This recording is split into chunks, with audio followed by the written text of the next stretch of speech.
Hey, what is going on? This is your stimulus check update information. There is some new details coming out about this new big spending bill that President Biden has put together. So I want to cover a lot of the details for you, just as updated information that's coming out, things that are happening with the states, and also other information about new stimulus programs that are coming out of Washington right now. So let me cover some of those details for you. So direct deposits may allow credit to get to you sooner when it comes to the child tax credits, which are providing much needed cash to many families.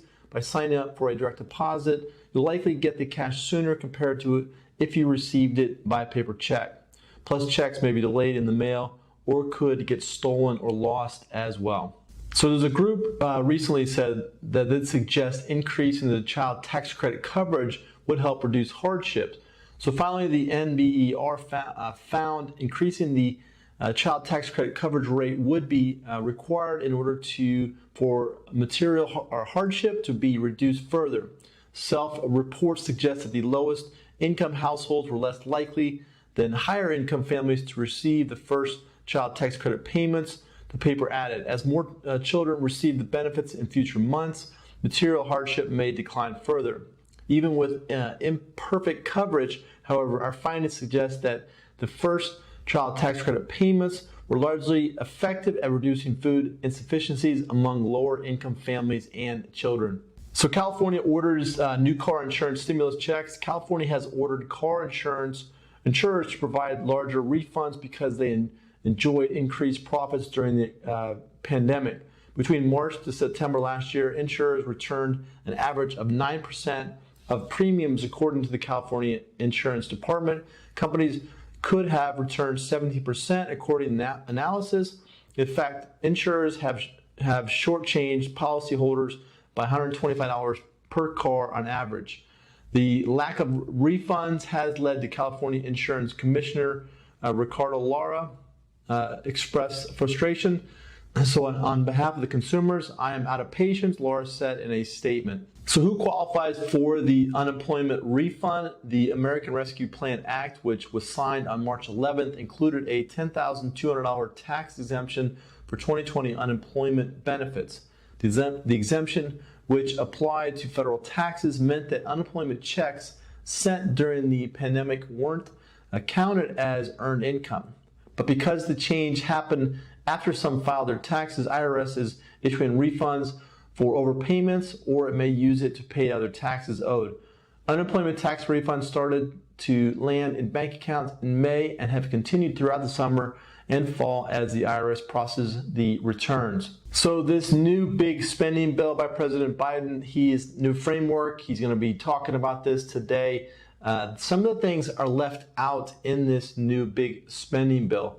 So the framework of the deal on President Biden's social spending package unveiled on Thursday does not include allowing Medicare to negotiate lower prescription prices, leaving out a major Democratic priority.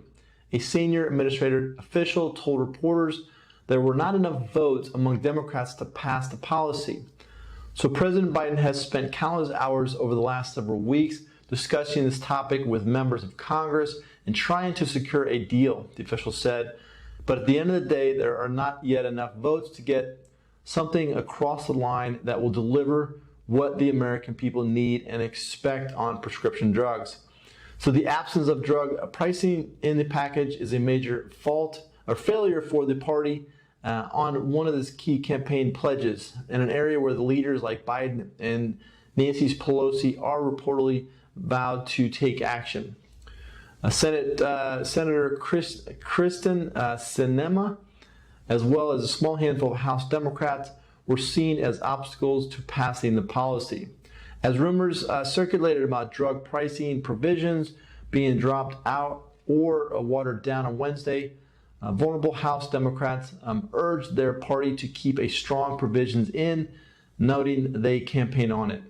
All of us would love to be able to go back to our districts and say, hey, this is something we campaign on that we delivered. Senator Republican Susan Wild speaking on other, talking about this campaign promises they made, and that we should go back and at least tell them that we did get this in the bills. Now, because of the objections from a small minority of Democratic lawmakers, the drug pricing provisions is being left out. The proposal is extremely popular with voters, as Kaiser Family Foundation poll this month found that 83% of the public support allowing the government to negotiate drug prices. Lawmakers have expressed hope in recent days that they would be able to find a compromise on a narrowed version of the drug pricing measure. Senate Finance Committee Chairman Ron Wyden said in recent days he would not accept a fig leaf on drug pricing and would insist on stronger measures. So Senator Bernie Sanders has also made lowering drug prices a top priority for the package. So Representative Scott Peters and Kathleen Rice and Kurt Schrader voted against a drug pricing proposal in committee last month, warning it would harm innovation from drug companies to develop new treatments. They pushed an alternative, much scaled down measure. The absence of the drug pricing measure in Biden's new spending framework is a major victory of the pharmaceutical industry, which fought hard against the proposal with lobbying on several figures and ad buy, and has long been a powerful force in Washington. So drug companies warn that regulation on their prices would harm their ability to do research and bring new treatments to the market. Seems like higher prices, I don't know, it's gonna affect a lot of people with that, so we'll have to see if they can get that passed. In this new bill, the framework, President Biden wants to get some of the things passed that's gonna help out with more stimulus. He wants to extend out the child tax credit. He also wants to get this American Families Plan inside of this. I think Nancy Pelosi might sneak in a lot of stuff that a lot of people don't know about yet. Just for the fact that she's trying to get around the Republican vote. She wants to make sure that she gets the things in there that she wants. Well, a lot of times she says we have to pass these to know what's in them. And so that's, I think, is what's going to happen with this bill right now. So President Biden is going to try to push this. He's trying to go over the House of Representatives and Senate today, try to get this new plan passed. Looks like they're going to try to maybe vote on it either today or tomorrow to get this done. So we're going to have to see if they can get enough votes and try to get this passed. If they can get it passed, it goes to his desk. He signs it in law, and then more stimulus package will be sent out. Yesterday, we confirmed 3 more district judges through this chamber, each with bipartisan support. We're going to continue today with 2 more nominees, and I hope we can see continued bipartisan cooperation. In less than a year, Senate Democrats have worked swiftly and decisively to fill vacancies on the federal bench with qualified, mainstream, and dedicated jurists. We are well on our way to making today's federal bench the most diverse in a long, long time. Through September, at least 3/4 of President Biden's circuit-level nominees have been people of color. Let me say that again, because that makes me proud. Through September, at least 3/4 of President Biden's circuit-level nominees have been people of color. Nearly 1/3 of all President Biden's nominees are former public defenders, and several of them have impressive backgrounds as civil rights lawyers, voting rights champions, and experience outside the well-trodden path of corporate law or federal prosecution. By focusing intentionally on confirming judges that bring both personal and professional experience to the judiciary, we are expanding the possibilities of who merits consideration to the bench at all. Judges, obviously, are an essential component of a healthy democracy. We will strengthen the public's trust in a fair, independent judiciary if the bench better reflects the rich diversity of this country while adhering to the rule of law. One confirmation at a time, Democrats are swiftly restoring balance to our courts, and we are full steam ahead to confirm more mainstream and qualified and diverse judges as they become available. Now on Build Back Better. Mr. President, yesterday was another productive day as we make progress towards finalizing President Biden's Build Back Better plan. After another vigorous, spirited caucus lunch, meetings continue with Senate colleagues and members of the White House. as well as with the President. An agreement is within arm's length, and we are hopeful that we can come to a framework agreement by the end of today.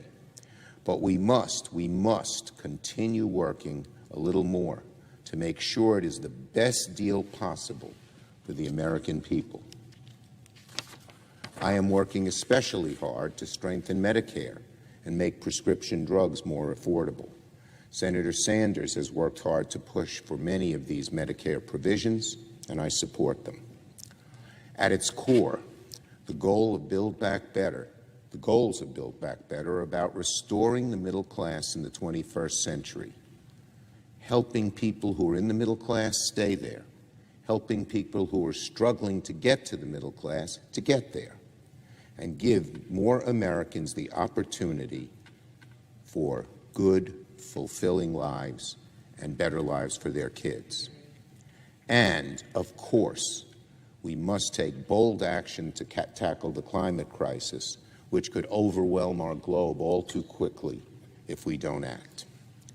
It's an agenda that favors not those at the very top, but everyday Americans who are struggling to achieve the American dream in the 21st century. Unfortunately, the past 20 years in America have been a story of middle-class decline.